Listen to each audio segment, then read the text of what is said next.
I pledge allegiance to the flag of the United States of America and to the republic which stands one nation under God, indivisible, with liberty and justice for all.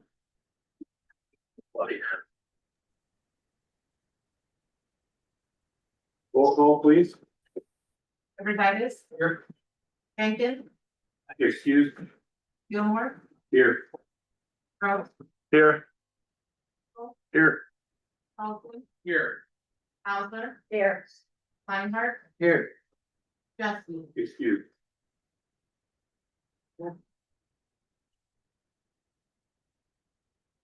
Okay.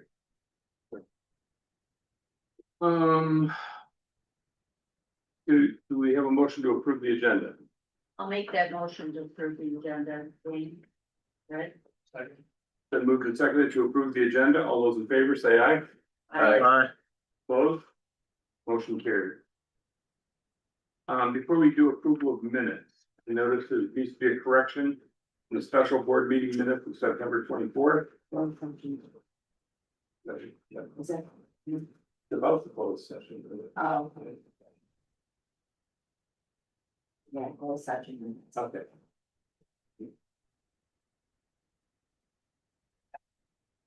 Well, especially for everyone on the 17th. Yes. Yeah.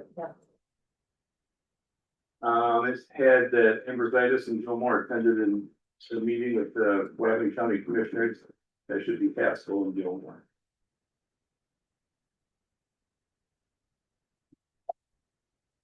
Did anyone else see any corrections on the minutes?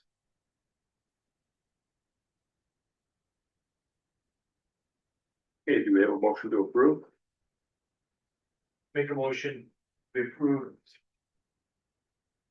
the board commissioner minutes September 17th, special board meeting minutes September 24th, board commissioner minutes of September 30th, board commissioners closed session meeting minutes September 7th. Second. It's been moved and seconded. Favor say aye. Aye. Opposed? Motion carried. Public comment.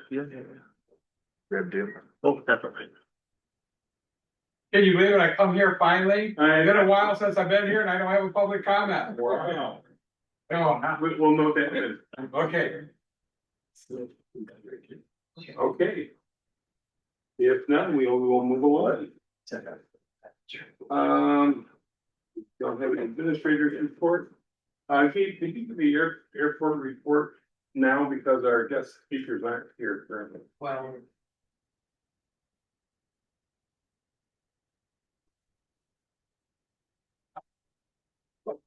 Or Emerson, I'm sorry, I didn't see you there either, so one of you.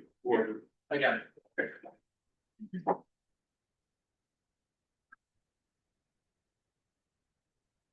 Good morning.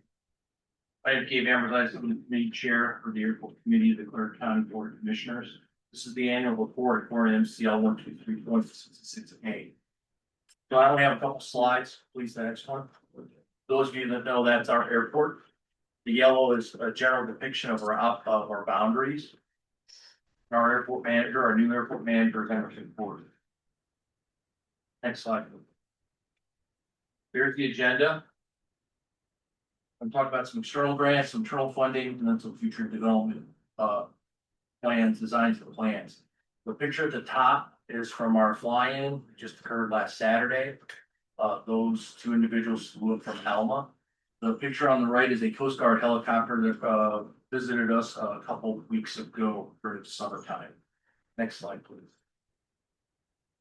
As you know, we've concentrated our efforts in the last 2.5 years on about a working, safe, usable runway. Nobody will be. So we've maintained a lot, done a lot of work on that runway. As you can see, all the things that we have done over time since 1980, but more importantly, what we've done in the last year, which is I'll highlight it on the next slide. But with the help of the Clark County Road Commission, we were able to do another crack ceiling again this year, was paid for by the NDOT grant. Next slide, please. As you also know, we had that tentative lighting plan we received that MDOT contract, $150,000.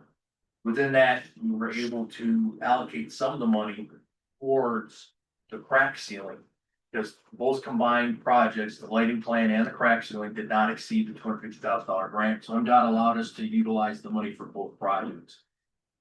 This lighting plan should commence after November 1st. It should be done by Thanksgiving. G-Rank was awarded the contract bid for $207,000, with $207,375. And it will take 56 lights. We have almost 375 lights available. And with those available, we have plenty to install.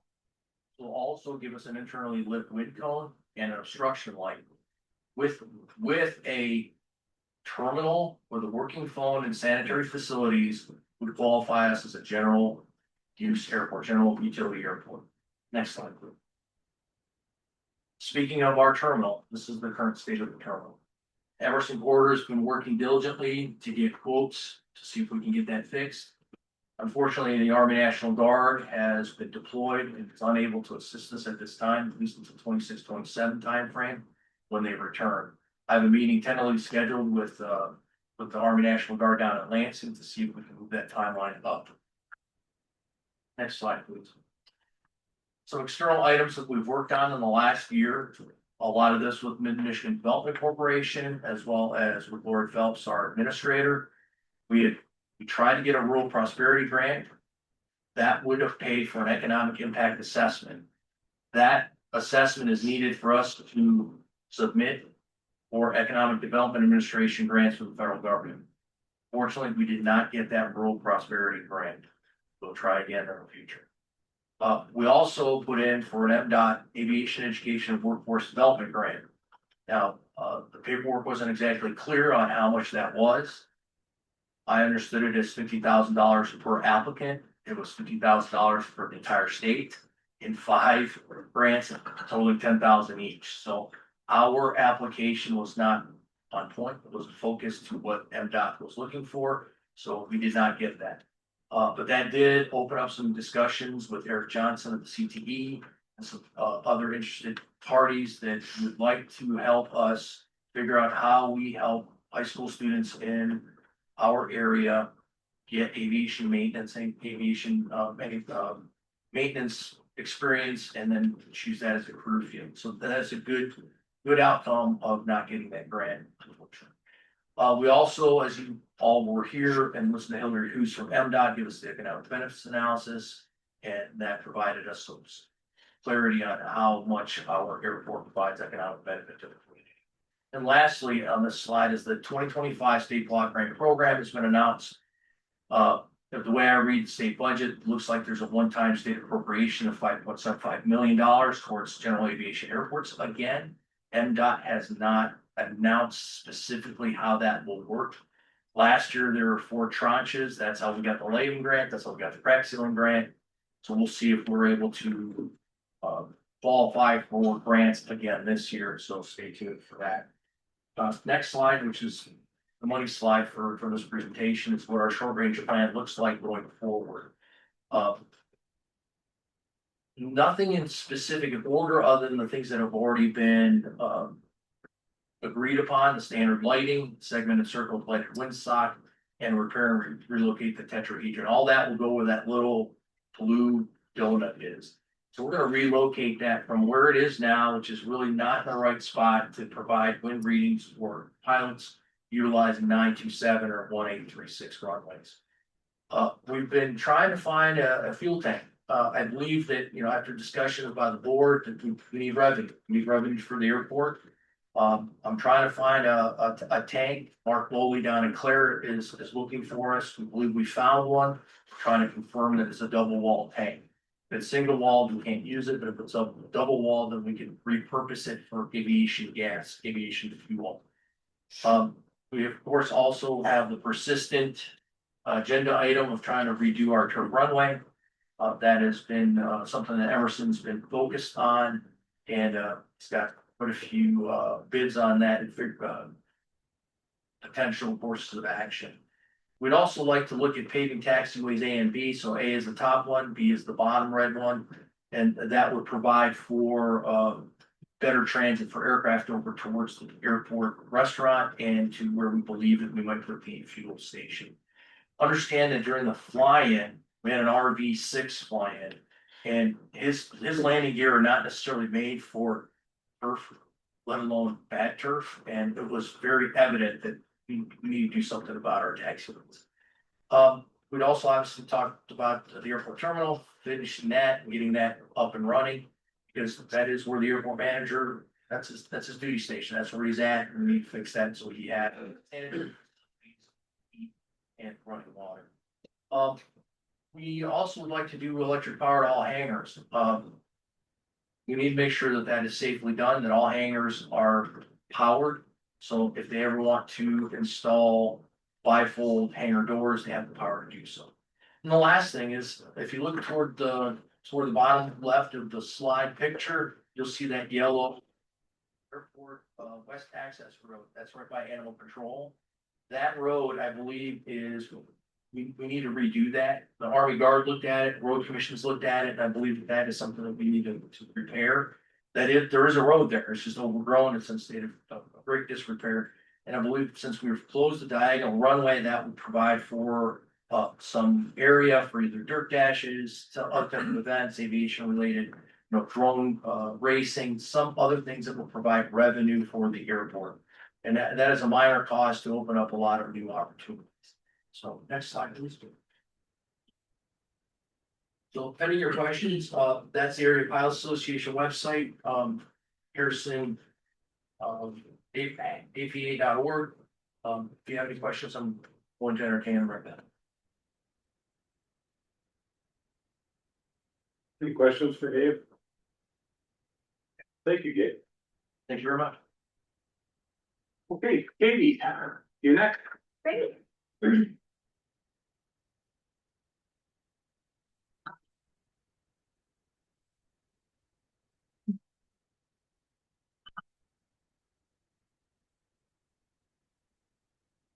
Thank you so much for having us here today. My name is Katie Mora. I serve as president and CEO for Middle Michigan Development Corporation.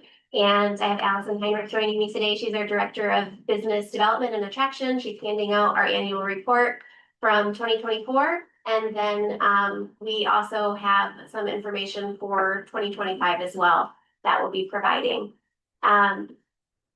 As you look at the annual report, on that very first page in the booklet, you'll see our strategic plan. This is our strategic plan for 2025, 2027. And hopefully this looks familiar. This plan is an updated version of one that we've shared in the past, but I always think that this is a really good place to start. With Middle Michigan Development Corporation, our mission is to support the economy across the communities that we serve. In Clare County, we do that by working with businesses that are here in the communities. We work with businesses that may be looking to come to the community.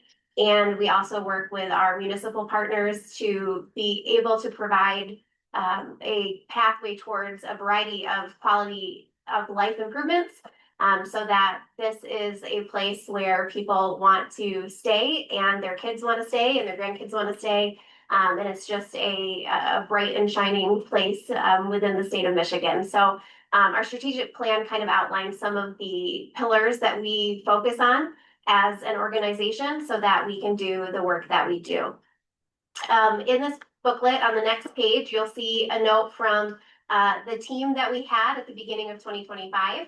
I might be a newer face to many of you. At the end of last year, unfortunately, Jim McBride, who used to come and give these reports as our president and CEO, passed away.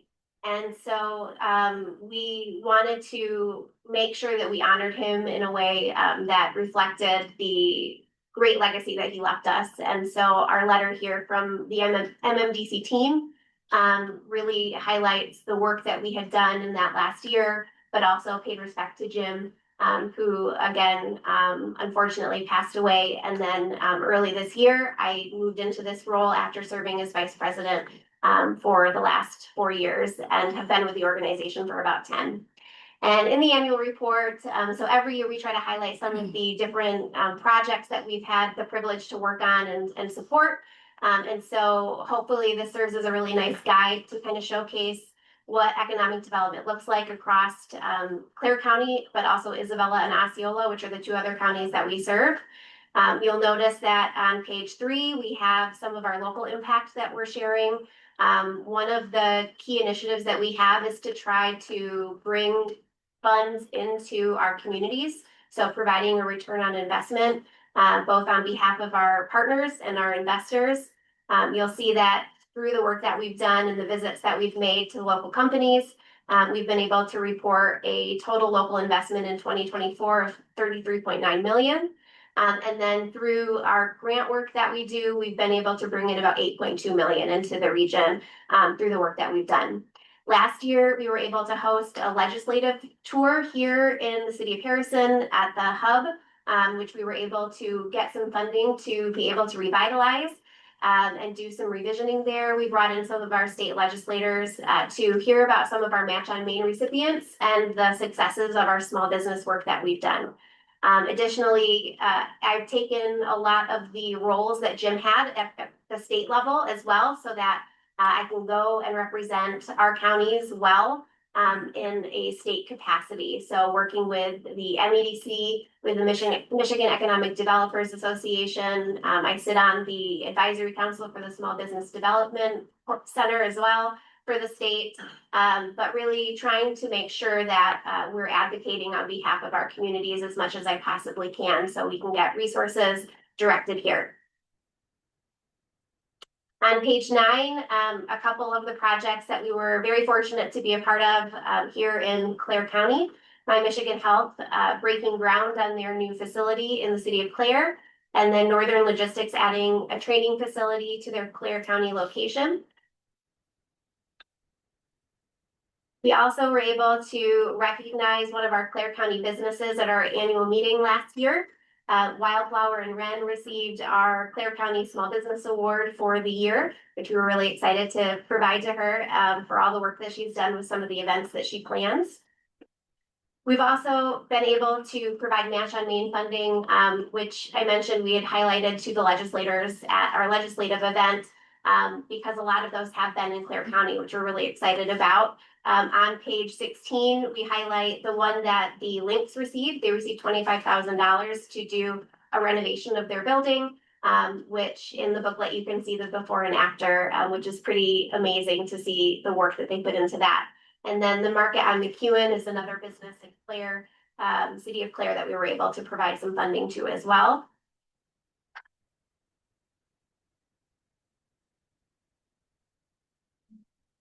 And then as you flip through the booklet, when you get towards the end, pages 21 and 22, we like to just highlight some of the key stories that show some economic impact from the year. And so you'll see some stories there that are a fun read. And then on page 23, we highlight additional small business growth. We've been really fortunate. In 2024, we had a very busy year of growth with small businesses. 2025 has been the same. I've been at Middle Michigan now for 10 years, and I would say this is probably the busiest year that we've seen yet, which has been very exciting, and my team has grown, and we'll talk a little bit about that as well. And then lastly, we did provide a tribute to Jim and included his Star Wars character, which if you knew Jim, that was a very big part of his life. And so we wanted to make sure that that was reflected here and served as kind of an Easter egg, which he always loved to put into our annual reports. So 2024 was a successful year. We had a lot of wonderful projects that we were able to perform.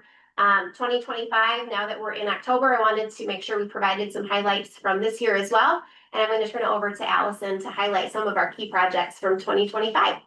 Good morning, everyone. So I'm just gonna go down my bullet point list that is in the annual report as well. We've been working with the city of Harrison this year and the HADCO board in order to get their property marketed. And so we just got our new promotional video completed and launched, and we sent that out to developers across the state, and we have the listing live across the state. So Just in the last month alone, I've had 3 different developers approach with interest in the property, so we are very excited and hopefully we'll have some forward movement on those 53 acres very soon. We have been in with 2 manufacturers in Clare County that are looking at expansions. One of them has submitted their site plans to the city of Clare already for their expansion. The other one is working with their engineers currently. We also had a successful application from a developer for the 4 duplexes that went in across from Family Fair. And so he had applied for the My Neighborhood program through MITSHA, and he submitted for another 4 with round 2 earlier this year and was approved for those as well. So looking forward to even more rentals and housing units being developed in Clare County. We've been working with Lori and Gabe mentioned earlier to help bring some additional funding and try to get the airport operational a little bit more and get things rolling for you. We have, Katie mentioned we had hosted an event at the Hub. It used to be the Harrison City Market. We were able to help bring in just over $255,000 of grant money to reopen the market. It has been officially rebranded as the Hub, a culinary and business incubator, and the venue on Main. And I know we have our anchor tenant there is planning to move out into a larger facility very soon. And so we are already engaging with a new anchor tenant and getting the kitchen updated so that way we can have additional rentals going in there. Katie already talked about our match on Main. We had 2 successful applications this year as well for Clare County. Cardinal and Clover in downtown Clare received $25,000, and then 989 Furniture here in Harrison also received 14, almost 15,000. And then we applied for a pie in the sky grant that just kind of fell into our laps early this year from the state. It was the Trusted Connector grant from the MEDC that is allowing us to increase our activity with our downtown businesses. This specifically with our DDA districts and downtowns. And through that, we have been able to add Emma M&S, who is over here behind us. And so we have now 6 people on our team. It's been a wild year. Through that, we've been able to launch a technology improvement grant for our businesses throughout our 3 counties, Clare, Isabella, and Osceola. And then we are also launching a facade improvement grant through that for up to $5,000. And that should be rolling out within the next few weeks, I believe, right? Probably by the end of the year. Perfect. So working on that, we really just want to be able to support our downtown businesses and our small businesses because that's what everybody is looking at right now. So additionally, we have Coming Home Middle Michigan upcoming next week already. I don't know how we got there already. October 24th from 2 to 5 p.m. We have almost 20 businesses registered to network with our area and returning CMU and mid alum. And so we are looking forward to another successful event. And then just recently announced, we had applied for the state's Office of Labor Economic Opportunity to participate in their Community Growth Academy. And so we will be hosting a fellow at our office for 18 months just to help us with communicating with all of our communities across the 3 counties and ensuring that we can identify appropriate transitions from the auto and utility sectors and making sure that all of our larger businesses are able to pivot appropriately with the economy. And then last but not least, we have also recently applied for a regional childcare grant that would provide up to $1.6 million in grant funding to support childcare workers across the Central Michigan region. So we are anxiously awaiting the final word on that. Yes, and so we just want to say thank you for being a partner of ours. We could not do this work without our partners and work really diligently to try to do wonderful projects across Clare County. And again, we just want to say thank you for your support. We've been, as you can tell, very busy. It's been a really, really good year despite some hard starts. But we just want to say thank you. And if there are any questions, we're more than happy to take those.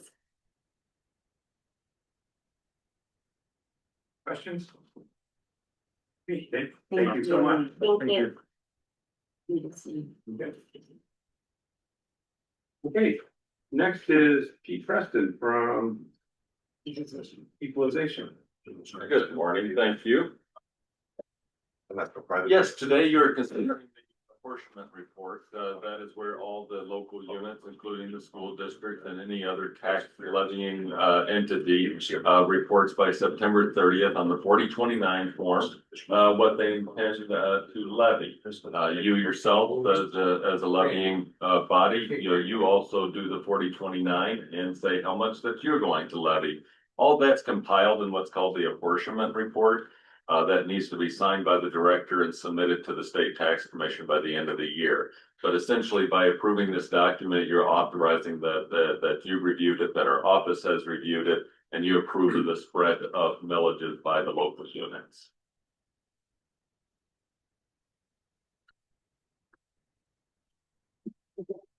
Now, elections and such, could affect this in any given year. We don't necessarily bring the report back to you at that point because it was authorized by the voters, and the equalization director goes ahead and submits that at the end of the year.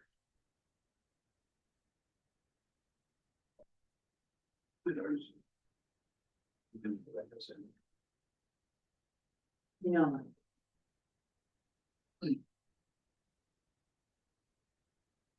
That's all I have. Okay, thank you. And I do have a couple other comments once you get done with that, but Okay. Do you want to take on the motion first? that's up to you, or I was just gonna give kind of a little dog and pony show real quick. No, go ahead. It's just, I'm in my field garb. Some of you folks do get calls of, what the heck is the county doing out on our property? Every year we have to do our equalization study and we send out letters to everybody. But our attire is always to have yellow vests on. We have procedures when we knock on doors, we step back, we make sure our car is visible from the windows and such. And when we do that, once we finish, we also leave a door hanger if nobody's there. And it's also an easy handout to folks. So if you ever hear that we weren't, we went on people's property and stuff, we try to make ourselves extremely visible. That has diminished somewhat in the people calling in. Because we've reduced our field staff tremendously. We used to be out there with paper and pencils and big, legal size clipboards and stuff. This year we've made an investment of over $15,000 in technology. It has to happen. So now instead of me carrying paper in a bag and all my measuring stuff, everything is on here. With our system, we use a computer-aided system at our desktop, but we'd have to transcribe that. But now I walk out on the field with this thing, I can take all my pictures with that, and so we can show people, we can zoom in, we can show them that, yeah, this is, your porch. We can make immediate notes and, take care of that. But just to get an idea, this is what I look like when I haven't got my black and whites on and coming in here for time. And I thought it was close enough to Halloween, I might as well go for it. There you go. Good. Thank you. Thank you. Thank you. Hey, David, would you read the motion?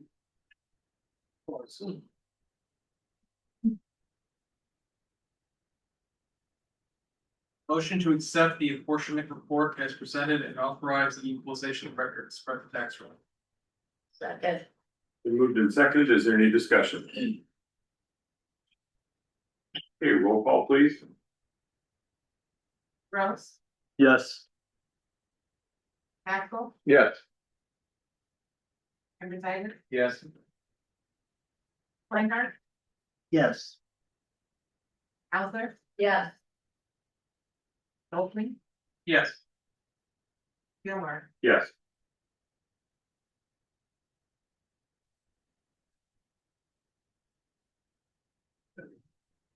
Okay, motion carried. On grade level presentation. Oh, thank you, Jim. There's Kyle right there. Good morning. Good morning. So before you, the drain commissioner has essentially what I would consider 3 requests, although there are 5 resolutions, and they relate to Dock and Tom Lake, Cranberry Lake, and the Dodge Lake complex. and they're the maintenance of the lake levels that have been ordered by the Clare County Circuit Court on each of those lakes, as the law requires to be maintained by Clare County through its drain commissioner. I'd like to talk about the Dock and Tom and Cranberry Lake resolutions first, and then the Dodge Lake Complex resolution last. So, or Dodge Lake chain. So, Cranberry and Dock and Tom lakes have established lake levels under what is a Michigan law, Part 307 of Michigan's Natural Resources and Environmental Protection Act. Again, that process, and there's there's approximately over 350 legal lake levels throughout Michigan in various different counties. Clare County has, I believe, over 15.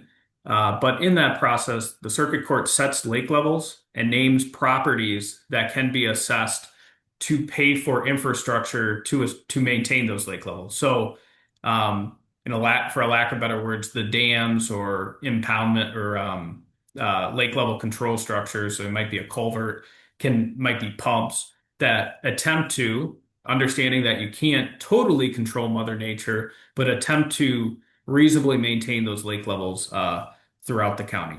Again, the county has the responsibility to maintain the lake levels, delegates that duty to the drain commissioner, who is the delegated authority, and then at least every 3 years under Part 307, the lake level law, the lake level control structures need to be inspected by a professional engineer.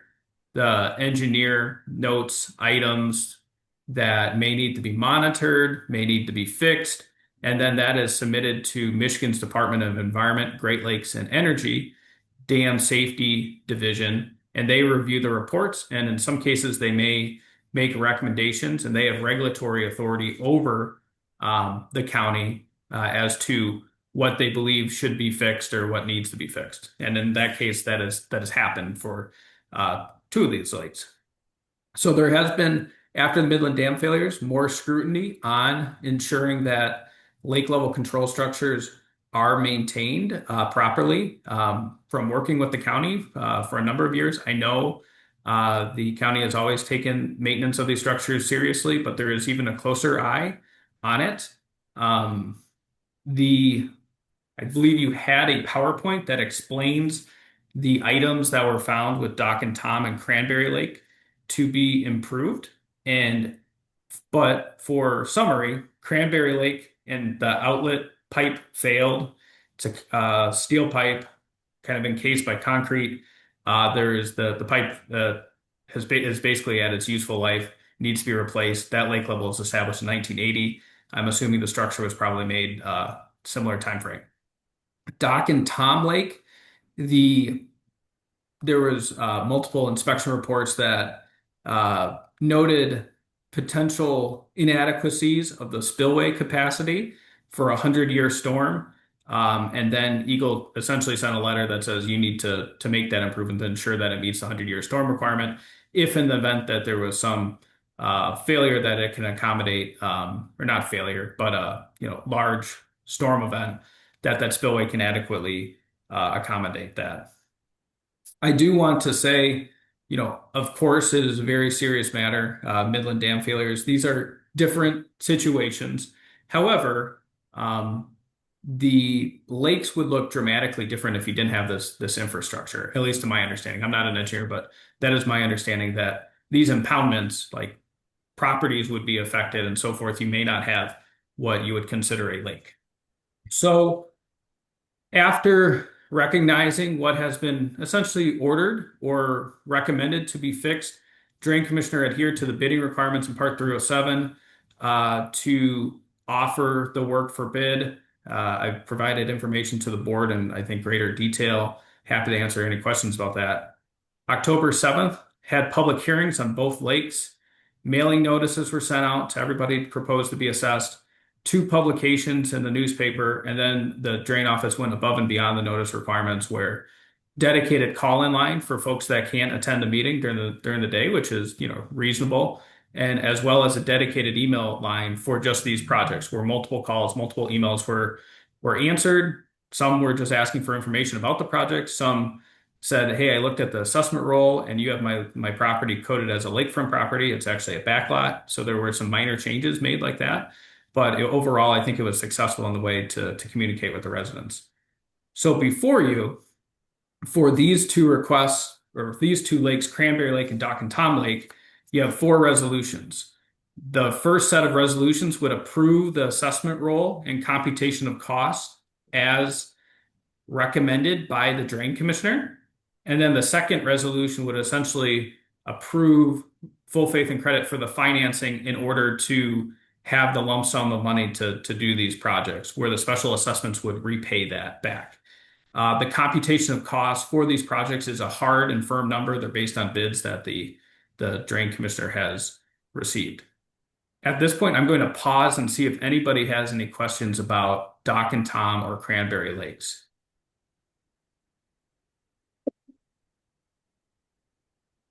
Okay. If there's no questions, I'll talk about Dodge Lake. So Dodge Lake, the drain commissioner has submitted before you a resolution requesting the authorization to spend over $10,000 in a year. That is in section 307, I think 2.2 of part 307, which essentially says that if you are going to spend over $10,000 a year on a lake, you have to have permission of the county board. The one thing I want to emphasize to the county board is not an open checkbook type thing. You're allowed to spend more than $10,000, but a computation of costs, an assessment roll has to go before the board to be approved for any project. Basically, what I think this is, the intent of this is to authorize pre-work with funds that the drain commissioner may already have that may exceed over $10,000, or that there may be a project where there's going to be over $10,000 in the year, but they have to go through this assessment hearing, presumably if the scope of work is similar to these types of projects, or, quite frankly, over $10,000. So that's why they have asked you for approval of that resolution, understanding that the county board has complete oversight of approving computation of costs, just like Dock and Tom and Cranberry Lakes, and a corresponding assessment roll.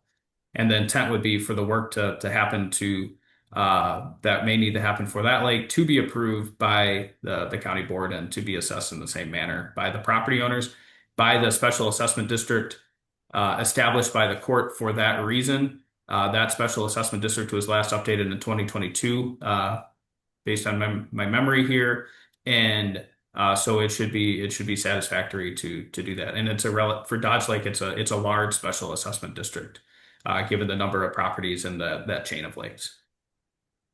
Any questions on Dodge Lake or anything in general?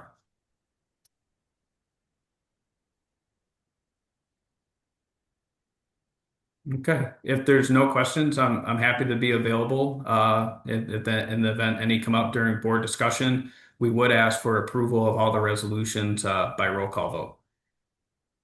Okay, thank you. Thank you. Thank you, Kyle. Thanks, Kyle. You're welcome. Did you have anything to add, Bill, before we go to the motion? No, I think Kyle pretty much covered it all. Thank you. Okay, thank you. Okay, will you take the first lake level motion, please? I make a motion to adopt resolution number 25-18, Cranberry Lake level, and resolution number 25-19, Dock and Tom Lakes level, approving the computation of costs and special assessment roll as presented by the Clare County Drain Commissioner. Second. Been moved and seconded. Is there any discussion? Okay, roll call, please. Reinhardt, Yes. Hauser, yes. Holmquist, Yes. Haskell, Yeah. Gross, Yes. Yes. Evans. Yes. Okay, motion carried. Marlene. Make a motion to adopt resolution 25-21. Pledging full faith and credit to the insurance issuance of notes for Dock and Tom Lake. And resolution 25-22, pledging full faith and credit to the issuance of notes for Cranberry Lake as presented by the County Drain Commissioner. Is there a second? Second. Been moved and seconded.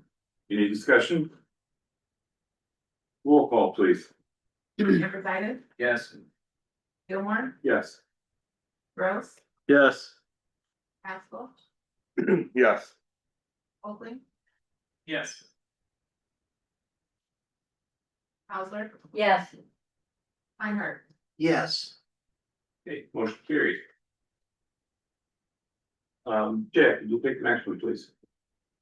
I move to adopt resolution number 25-20, lake level resolution pursuant to MCL 324 .30701. Second. Been moved and seconded. Any discussion? Okay, roll call, please. Haskell, Yes. Hauser, Yes. Andrewsaitis, Yes. Einhardt, Yes. Oakley, Yes. Gilmore, Yes. Gross. Yes. Motion carried. I know you already did your report. Anything you wanted to add to that, Gabe, before we move on?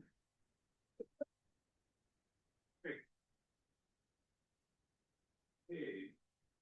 Jeff, would you take the finance committee motion? Yeah, I'd make a motion to approve statutory finance committee meeting minutes of September 15th, 2025. In the amount of $143,741.50. And meeting minutes of September 29th, 2025, in the amount of $90,680.06. Second. Okay, it's been moved and seconded. Any discussion? Roll call, please. Oakley, Yes. Einhardt, Yes. Andrewsaitis, Yes.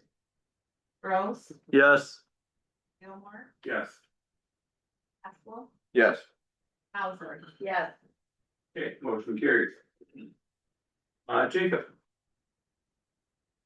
Make a motion to approve the expenditures for the month of September 2025 in the amount of $3,888,861.78, with the general fund expenditures totaling $968,331.79.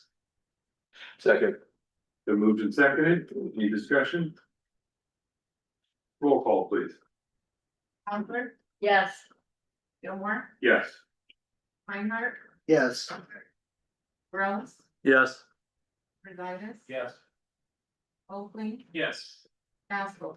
Yes. Motion carried. Clerk's report. Do we have one today? Oh, there you are. I didn't see you, Lori. I'm sorry. Sorry.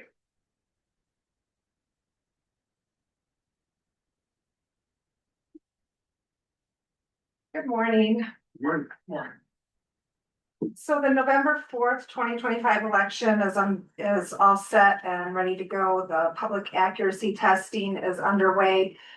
There are two proposals on the ballot. There's a Harrison Community Schools bond proposal and a Gladwin Community Schools bond proposal. So if you're not in Gladwin or Harrison School District, you will not have an election in November.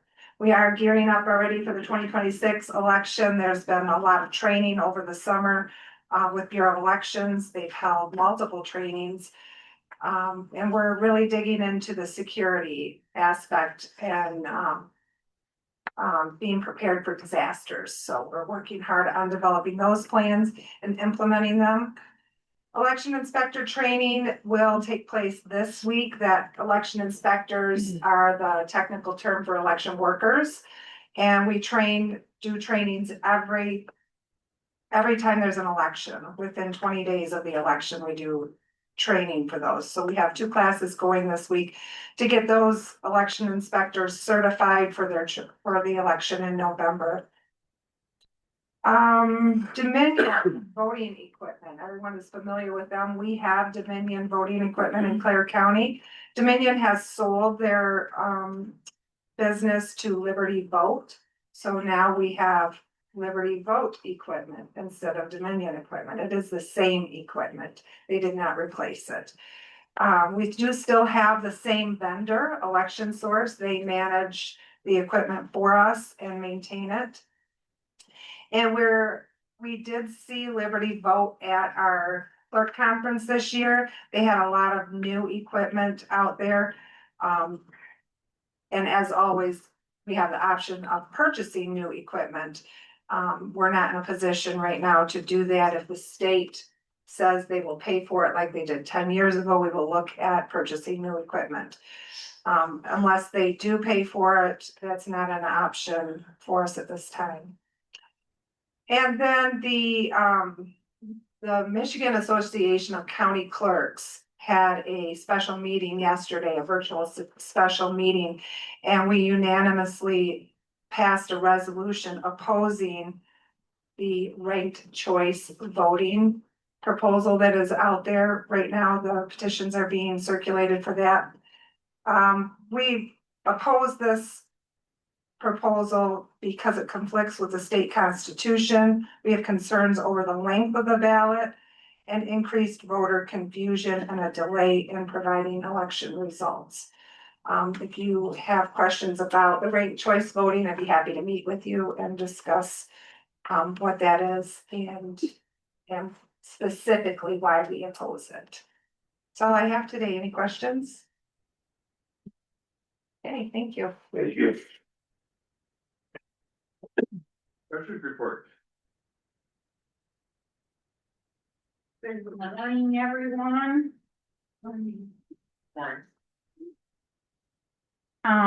Today, you probably don't want that. Do you want that? These are just your reports that I give you every few months.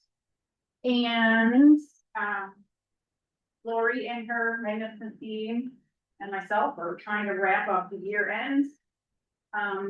We have the 60-day accrual period for revenues. Oh, thank you.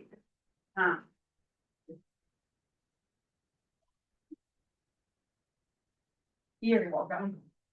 So we're wrapping that up as we speak. We just sent out 3,000 delinquent tax notices in my office, which is about average. And my staff and I are researching and interviewing new dog license software. We have a software right now through BSNA. They were not going to eventually, when they go to the cloud, that was not one of the softwares that they were going to bring with them. I think they're deciding to change that, but we would kind of like to switch. So we've been researching. We'd also like to switch our process with the dog license expiration date. Currently, it's forever has expired December 31st in the year that the dog license was received. So, for instance, the 2025 license that they purchased will expire on December 31st. We'd like to switch it to end in the month, the last day of the month in the year of the vaccination expiration date, so that they can get everything all done. And it'd be more efficient for our office also to have monthly mailings versus everybody coming in February 28th, which is also all of the tax deadlines. When people switch to also including a 3-year to match the rabies vaccination, a lot of the counties went with that as using the expiration date to match with the rabies vaccinations. So we're looking into that. We started selling the 2026 dog license October 1st. We started 2 months earlier than most. To the snowbirds, as we call them, request that so they can get them before they take off. So we have started it now, which gives us opportunity to start researching this and maybe in the spring start transitioning. I don't know if you would like to approve us making these changes. You guys set the prices of the dog licenses, but I don't know if you would have any problem with us making these transitions. But anyways, it's an information. If you do, you can get with me on that.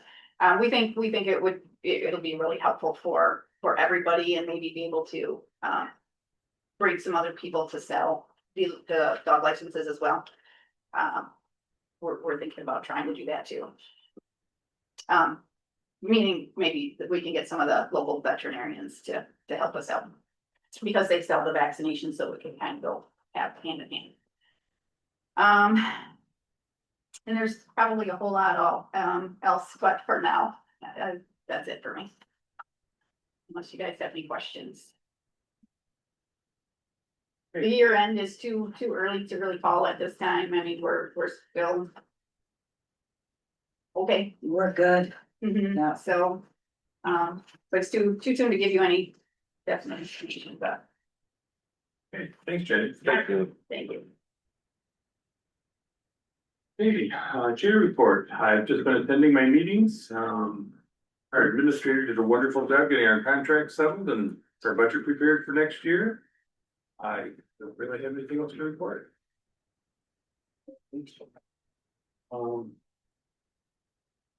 Vice chair is not here. David, you have a report for us? Yes, I do. So Franklin Township has been working, with their web service provider. The website that they're currently hosting with GoDaddy is going to be .net. This interface and with analytics. So they're going to have to start switching over to a new provider for that. They ended up having to pay the exorbitant fee in order to access their security license. Have the website provider handle it because they took away the tools to allow themselves to be able to do it. Community Action Agency, we seated a new member from Augusta County. Her name is Diane. We also are continuing to keep a close eye on government shutdowns. In particular, they were worried about funding at the state and federal levels. The state had originally had a proposal to cut the amount of money that a organization could receive from federal funds, even if the federal funds have been provided via grants. Every year, the state has the X amount of dollars allocation that they are allowed to approve, and it's a proposal to decrease it by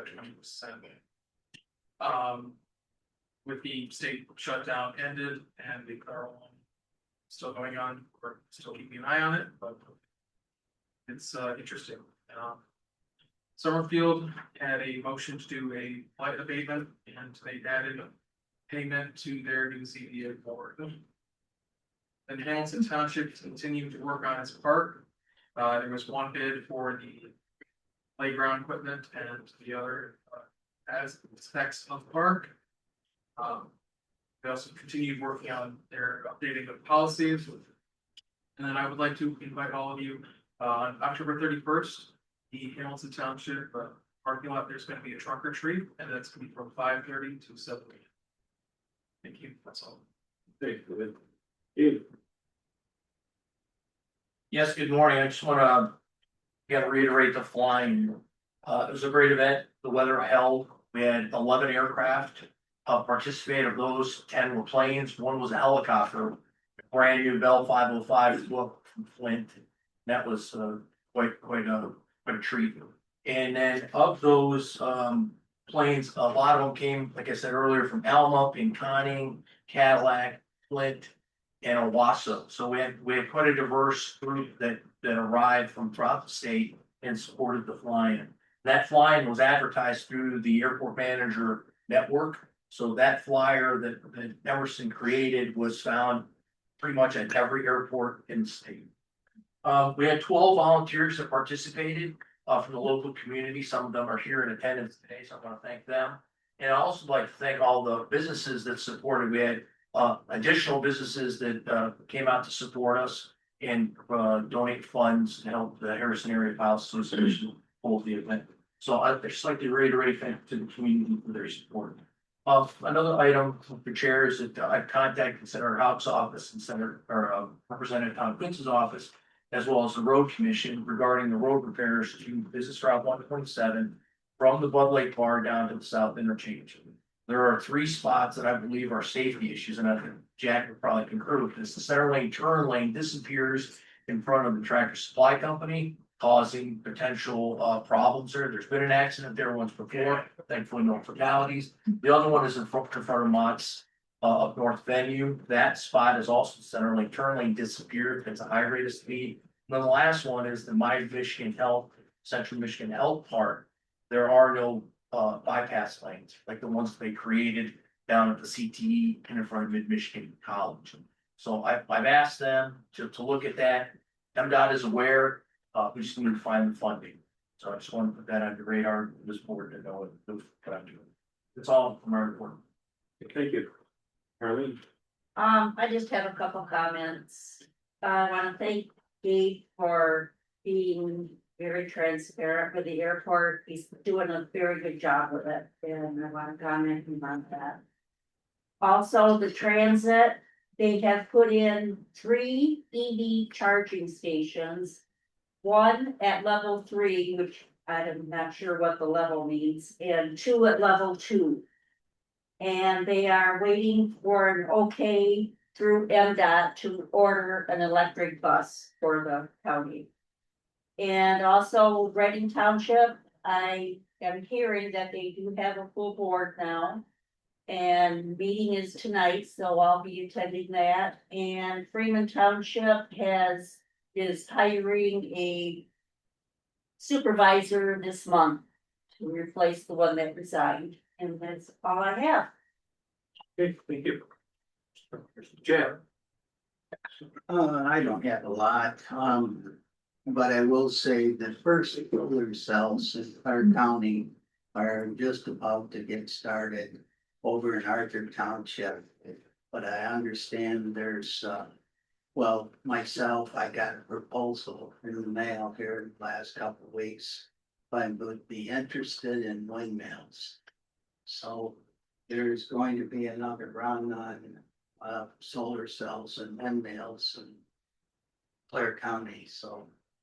With this AI, which I don't understand much about it, it's gonna take a lot of electricity.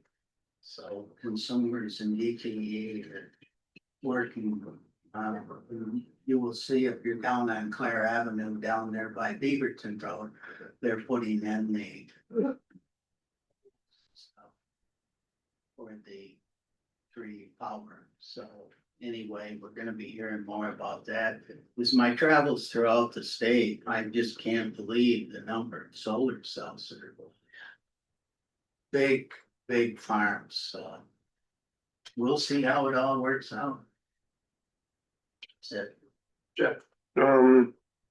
Well, last Friday through Michigan Works, I went to Saginaw Valley. They hosted a career quest. I thought it was a great event. They're taking in our area, the Clare County, all our sophomores from high school all attended there, and it's they show you alternatives for not getting a bachelor's degree in college. Consumers Energy was there, all the local unions, Avalon Pontoon, all the nursing, that kind of staff was there, and they had over 5,000 kids from Great Lakes Bay and Region 7. They hosted it. A very nice event, so Good. I think people should be aware of that. Jacob? Yeah, last night was the Surrey Township meeting. They're working on reducing some of their costs for potential unnecessary testing on their landfill that's been closed down.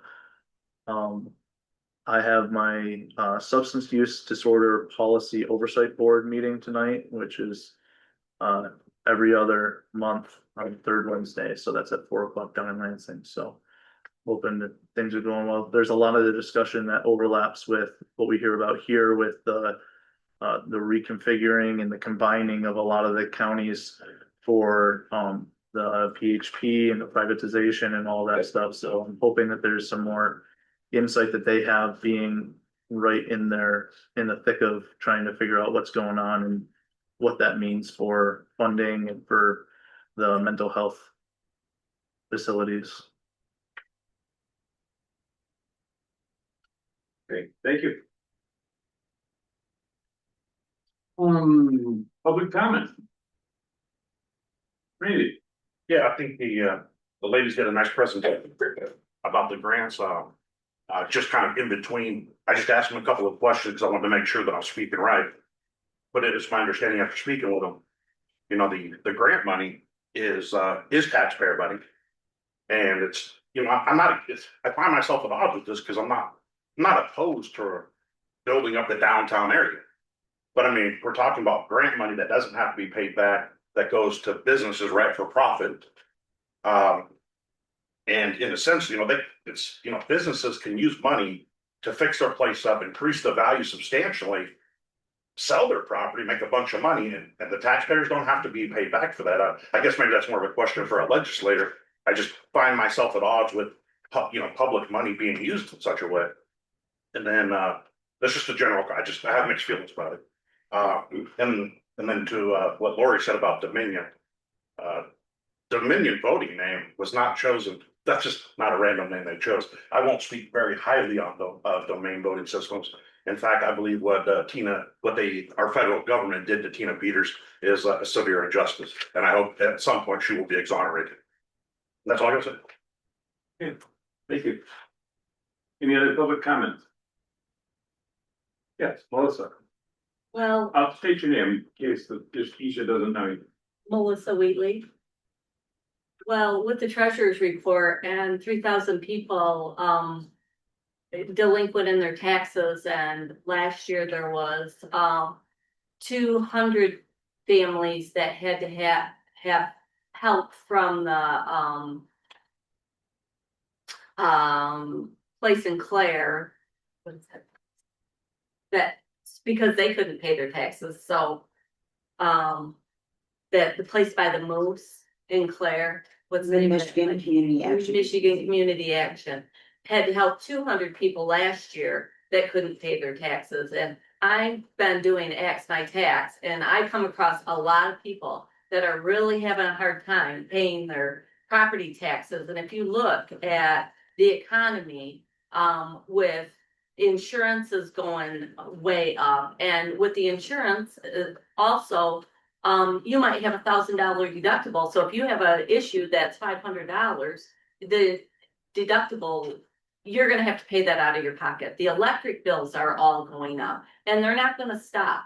And, the price of groceries and gas, and, and then I have a hard time wrestling with all these grants as well, because it's like the federal government is $37 trillion in debt, and the Michigan budget just went up to $81 billion. And I mean, I can, just looking at the math in my head, it's like, we look at the road commission building and the airport project and the park projects and all of these different projects that are going on. It's all great and it's nice to improve, but I just don't see where the money's all gonna come from, because each year the federal government goes in debt even more.